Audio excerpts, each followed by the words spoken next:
Александр Лукашенко збірае ўсебеларускі народны сход, а пасля яго плануецца рэферэндум для магчымых зменаў у Канстытуцыю. Як перашкодзіць планам незаконнага кіраўніка Беларусі? Са мною на сувязі Александр Добравольскі, палітычны дарадца Светланы Тихановскай, а ў мінулым народны дэпутат Савецкага Саюзу і дэпутат Верховнага Савету Рэспублікі Беларусь, а таксама адзін з лідараў аб'яднанай грамадзянскай партыі. Добры дзень, спадар Александр. Вітаю. На вашу думку, як эксперта, як палітыка, у чым сутнасць плану, канцэпцыі Лукашэнкі на гэты год?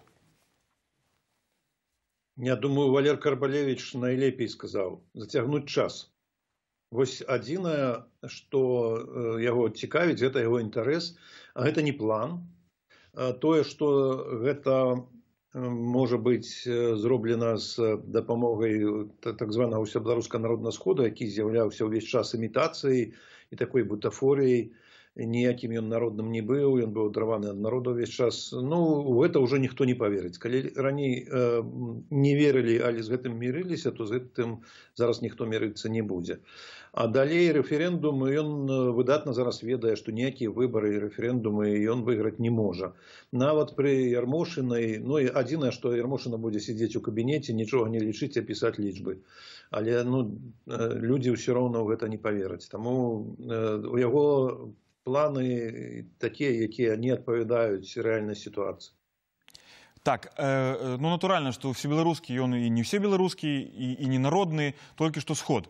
Александр, штаб Светланы Тихановскай, так, вы асабіста, што бы вы прапанавалі беларусам, беларускаму грамадству, якія прагнуць зменаў, хочуць выбараў без Лукашэнкі? Што рабіць сёлета? Ну, па-першае, штаб Светланы Тихановскай не адзіны суб'ект, які ўздзейнічае на сітуацыю. Ёсць яшчэ людзі, структуры, і самае галоўнае, ёсць такі народны рух, які з нізоў падняўся. Гэта лакальныя ініцыятывы, там дваравыя, раённыя, мікрараённыя і так далей. І ўсе гэтыя людзі вельмі моцна ўплываюць на сітуацыю. Наша стратэгія заўсёды была такой: ціск, перамовы і новыя выбары. І гэта трэба працягваць. Што да таго, што рабіць з гэтым сходам, я думаю, што будзе абвешчана масавая акцыя супраць падману у тыя дні, калі будзе планавацца гэты сход. І думаю, што яны вымушаны будуць адгарадзіцца калючым дротам, бо інакш з людзьмі яны не ўмеюць гаварыць зараз. А другое, у нас планавалася ўжо даўно на аснове той платформы, якая завецца «Голас», выяўленне грамадскай думкі, магчымасць зрабіць такую сістэму, каб сапраўды можна было выбраць прадстаўнікоў людзей, якія рэальна атрымалі падтрымку, і зараз абвешчана такая кампанія, якая завецца «Сход». Гэта будзе магчымасць па розных акругах, якіх 328 так нарэзана зараз па тэрыторыі Беларусі, кожнаму грамадзяніну паўдзельнічаць, выбраць свайго прадстаўніка, які сапраўды мог бы прадстаўляць інтарэсы гэтых людзей, а ў выніку было б такое пасяджэнне ўсіх гэтых прадстаўнікоў, дэлегатаў, якія памеркавалі самыя важныя праблемы для Беларусі. Гэта значыць Канстытуцыя, гэта значыць спыненне гвалту, гэта значыць правядзенне новых выбараў, магчыма, пра меры супрацьдзеяння ковіду, магчыма, канцэпцыя нацыянальнае прымірэнне. Тыя пытанні, якія самі вырашаць дэлегаты, ёсць такія прапановы, дэлегаты самі павінны вырашыць. І тыя пытанні, якія сапраўды хвалююць людзей. І тут будзе вялікі кантраст. Ужо зараз можна вылучацца на гэтай платформе «Сход». Яна будзе адкрытая, празрыстая, інклюзіўная і сучасная. У адрозненне ад таго, што робіць Лукашенко: закрытая, ад людзей адарваная, неінклюзіўная і абсалютна несучаснае мерапрыемства. То бок вы прапаноўваеце, гэта даволі цікава, такі альтэрнатыўны всебеларускі народны сход, дзе кожны беларус можа паўдзельнічаць праз інтэрнэт, натуральна, праз платформу «Сход», праз платформу «Голас», выбраць свайго прадстаўніка, і гэтыя прадстаўнікі нейкім чынам, разумею, віртуальна сустрэнуцца, так, па адным з кожнай акругі, то есть больш чым 300, і абмеркуюць, выпрацуюць нейкую пазіцыю, нейкую прапанову. Я правильно разумею? Так.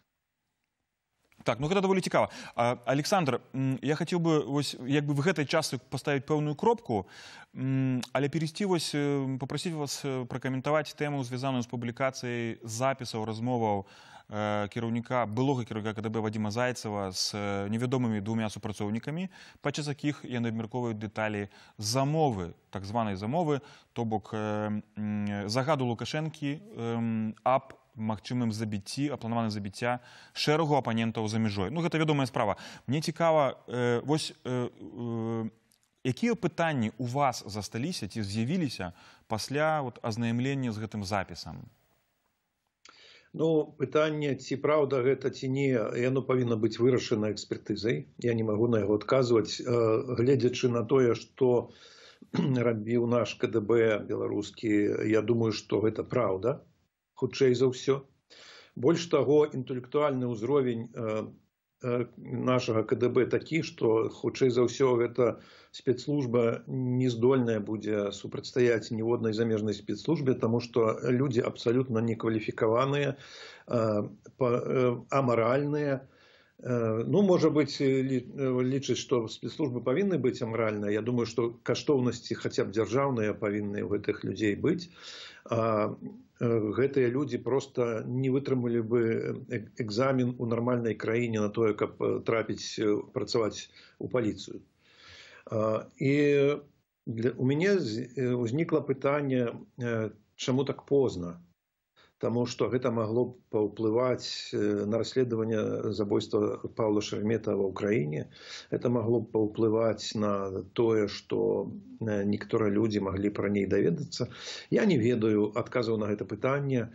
Яны яшчэ павінны быць атрыманы. Але вельмі важна, што раней ці пазней усё тое, што робіцца ў дзяржаўных структурах, становіцца вядома грамадству. Беларусь была закрытай краінай, дзе чыноўнікі, дзяржаўныя служачыя не толькі не служылі грамадству, але рабілі ўсё у тайне ад гэтага грамадства. Вось зараз відавочна, што гэтыя тайны ўсё роўна знікаюць, а беспакаранасць ўсё роўна сканчаецца. Так. Александр, у нас міжнародная праграма, тому дазвольце трошкі міжнародны аспект закрануць вось гэтага запісу размовы Зайцева. Украіна ўжо пачала некаторыя дзеянні, звязаныя з гэтай справай. Сур'ёзна да гэтага паставіліся, хаця мне ёсць сумневы, чым это скончыцца. Як павінны зарэагаваць, на вашу думку, якую рэакцыю вы чакаеце ад Нямецчыны? Бо вядома, што нямецкія спецслужбы ведалі пра гэты запіс ад 2012 году, яны атрымалі да яго доступ тады. Алкаев быў папярэджаны, магчыма, гэта выратавала яго таксама. Але, напрыклад, што з Расіяй? Ці Расія павінна зарэагаваць на гэта і нейкім чынам паўплываць на падтрымку Лукашэнка? Ну, умоўна кажучы, ці Крэмль зменшыць падтрымку Лукашэнкі з яшчэ больш таксічнага Лукашэнку, ці Крэмль будзе менш падтрымліваць? Я думаю, на Крэмль гэта наўрад ці паўплывае, таму што мы ведаем, што, на жаль, расійскія спецслужбы займаліся забойствамі апанентаў за мяжой. І апошні варыянт, апошні выпадак, калі Алексей Навальны амаль не памёр ад атручання нават у Расіі, гэта значыць, што наўрад ці яны зменяць сваё стаўленне да прымальнасці такіх мераў. Але я ўпэўнены, што гэта паўплывае на расійскае грамадства. Таму што калі Крэмль дазваляе сабе такія крокі, то наўрад ці грамадства расійскае прыме, што расійскіх грамадзян плануецца забіваць на тэрыторыі Расіі. Я маю на ўвазе і Паўла Шеремета, які грамадзянін Расіі быў, і які тады знаходзіўся ў 2012 годзе на тэрыторыі Расіі, і Андрэя Сульздальцева, які грамадзянін Расіі знаходзіцца на тэрыторыі Расіі. Я думаю, што яшчэ, магчыма, былі такія намеры. Вось гэта паказвае проста не толькі непісьменнасць нашых беларускіх спецслужб, але адсутнасць, напрыклад, магчымасці прадбачыць будучыню. Каб камусьці адпомсціць, яны рызыкуюць аўтарытэтам дзяржавы, рэпутацыяй краіны, народа і гэтак далей. Вось я думаю, што расійскае грамадства ўсё ж паставіць перад сабой такое пытанне, а ці можна такое дазваляць у адносінах да Расіі? Так, ну вось ёсць сумневы, як бы ці КДБ узгадняе такія аперацыі з ФСБ. На мою думку, КДБ павінна ўзгадняць аперацыі на тэрыторыі ФСБ супраць расійскіх грамадзянаў, увага, не замежнікаў. На вашу думку, якія козыры гэта публікацыя дае грамадству? Што беларускае грамадства зразумела ў выніку гэтай публікацыі і якія магчымасці яна дае? Я думаю, что белорусское громадство уже все зразумела и свою волю выказала на выборах, где Лукашенко проиграл, ему было адмоўлена ў даверы и падтрымцы. Але гэта можа пераканаць яшчэ тых людзей, якія думалі, што ну вось ён гарантуе нейкую стабільнасць, нейкі парадак. Калі вось такі парадак, то я думаю, што многія людзі, у якіх ёсць сумленне, павінны зразумець, што такі парадак не патрэбны нікому, у першую чаргу ім, бо менавіта простыя людзі, якія хоць выпадкова могуць сказаць нейкае слово, якое не спадабаецца начальству, павінны разумець, што тыя людзі, якія кіравалі краінай да таго, здольныя на тое, што проста знішчыць чалавека, каб вырашыць нейкія быццам бы праблемы. Спадар Александр, вялікі дзякуй за інтэрв'ю. Дзякуй вам.